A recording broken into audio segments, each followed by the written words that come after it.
नमस्कार, आपके साथ मैं हूं सपना मदेश और आप देख रहे हैं जगत न्यूज 24। तो आइए शुरुआत करते हैं कुछ खास खबरों से। छत्तीसगढ़ सरकार द्वारा बिना किसी जमीनी सर्वे, स्थानीय परिस्थितियों और वास्तविक बाजार मूल्य का आंकलन किए बिना भूमि की गाइडलाइन दरों में की गई भारी बढ़ोतरी से प्रदेश भर के किसानों में गहरा असंतोष है। वहीं रायपुर प्रेस क्लब में पत्रकार वार्ता लेकर किसान और वकीलों ने संयुक्त पत्रकार वार्ता में बताता कि सरकार एक तरफा और जन विरोधी निर्णय बताते हुए कहा कि सरकार राजस्व बढ़ाने के लिए किसानों पर आर्थिक बोझ डाल रही है। साथ ही जमीनों की बड़ी गाइडलाइन से लगभग 300 किसानों रायपुर कलेक्ट्रेट में अपनी आपत्ति दर्ज कर चुके हैं और लगातार किसान अपनी आपत्ति दर्ज करा रहे हैं। किसान संगठनों का आरोप है कि कई क्षेत्रों में गाइडलाइन दरों में 100 से 600% तक की वृद्धि कर दी गई है, जबकि वहां न तो बुनियादी सुविधाएं मौजूद है और न ही जमीन की वास्तविक बाजार मांग। इसके बावजूद उन क्षेत्रों को उच्च श्रेणी में रखकर दरें बढ़ा दी गई है, जो किसानों के साथ अन्याय है।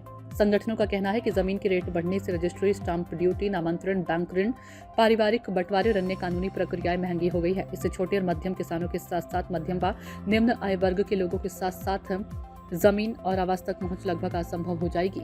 किसानों ने बताया कि अचानक हुई इस वृद्धि से जमीन की खरीदी बिक्री लगभग ठप हो गई है। कृषि भूमि, छोटे व्यवसाय और पारंपरिक प्रॉपर्टी कारोबार प्रभावित हो रहे हैं, जिससे बेरोजगारी बढ़ने की आशंका है। कई किसान अपनी जरूरी जरूरतों, इलाज, बच्चों की पढ़ाई, शादी या गृह निर्माण के लिए भी जमीन नहीं बेच पा रहे हैं। किसान संगठनों ने यह भी आरोप लगाया कि नई गाइडलाइन में नेशनल हाईवे, स्टेट हाईवे, प्रधानमंत्री सड़क और गांव के पहुंच मार्ग सभी को मुख्य मार्ग मान लिया गया है, जो कि तर्क संगत नहीं है। संगठनों का कहना है कि भूमि केवल संपत्ति नहीं बल्कि किसानों के जीवन, रोजगार और भविष्य का आधार है। बिना व्यापक जन परामर्श और बाजार अध्ययन के लिए लिया गया यह फैसला जनभावनाओं के विपरीत है।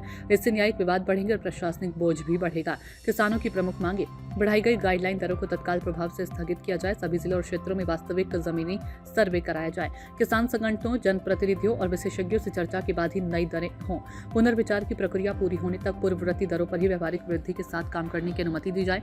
किसान संगठनों ने चेतावनी दी है कि यदि सरकार बिना संवाद के फैसले थोपती रही तो ये फैसला आम जनता और किसानों पर भारी पड़ेगा। उन्होंने सरकार से जनहित को सर्वोपरि रखते हुए तत्काल पुनर्विचार की मांग की है। आज इस पत्रकार वार्ता में मुख्य रूप से अधिवक्ता आकाश हिंदुजा, साथ अधिवक्ता किसान केशव वैष्णव, किसान भीषण बंजारे, जुड़ावन साहू, पवन कुमार साहू आदि उपस्थित रहे। ऐसे ही अपडेट्स के लिए देखते रहें जगत न्यूज 24 और हाँ, हमारे चैनल को लाइक, शेयर और सब्सक्राइब करना बिल्कुल ना भूलें।